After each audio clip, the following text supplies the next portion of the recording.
පිළිගන්නවා අපේ PixieLabs YouTube channel එකට. අද අපි කලින් වීඩියෝ එකේ කතා කරා වගේ කරන්න යන්නේ Father's Day එකට කොහොමද මේ වගේ කාඩ් එකක් ඩිසයින් කරගන්න කියන එක ගැන. මේකෙදිත් මම කලින් වීඩියෝ එකේදී පාවිච්චි කරපු ටූල් ටිකම තමයි පාවිච්චි කරන්නේ. අපේ channel එකෙන් කරන giveaway එකට ඔයාලට සම්බන්ධ වෙන්න ඕන නම් මේ වීඩියෝ එක අවසාන වෙනකම් බලන්න. මම මේ වීඩියෝ එකේ අවසානයේ කියලා තියෙනවා කොහොමද මේ giveaway එකට සම්බන්ධ වෙන්නේ කියලා. හරි, එහෙනම් අපි බලමු කොහොමද මේ ඩිසයින් එක කරන්න කියලා. මේ කරන ප්‍රොජෙක්ට්ස් ඔයාලට කරලා බලන්න ඕන නම් මම ඩිස්ක්‍රිප්ෂන් එකේ දාලා තියෙන ලින්ක් එක ඩවුන්ලෝඩ් කරගන්න. ඔයාලට පුළුවන් ඒ ලින්ක් එකෙන් ගිහිල්ලා මේ ප්‍රොජෙක්ට් ෆයිල් ඩවුන්ලෝඩ් කරලා ඔයාලටත් කරලා බලන්න.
channel එකෙන් කරන giveaway එක ගැන.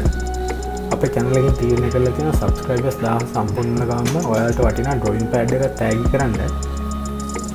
මේකෙදි ඔයාලට මේ තරගයට ඇතුළත් වෙන්න කරන්න තියෙන්නේ අපේ වීඩියෝ එකට like එකක් දාන්න, වීඩියෝ එකට comment එකක් දාන්න, ඒ වගේම අපේ channel එක subscribe කරන්න. ඔයාගේ දක්ෂ යාළුවෝ ඉන්නවා නම් මේ වගේ graphic designing වැඩ කරන, designing වැඩ කරන, එහෙම නැත්නම් digital arts වගේ දේවල් කරන ඔයාලට පුළුවන් මේ වීඩියෝ එකේ යාළුවෝ අතරත් share කරලා එයාලටත් මේ drawing pad එක දිනා ගන්න, එහෙම නැත්නම් graphic tablet එක දිනා ගන්න අවස්ථාවක් අරන් දෙන්න. හරි. එහෙනම් අපි ඊළඟ සතියේ අලුත් tools කීපයක් එක්ක අලුත් වීඩියෝ එකකින් හම්බෙමු. හැමෝටම සුබ දවසක්.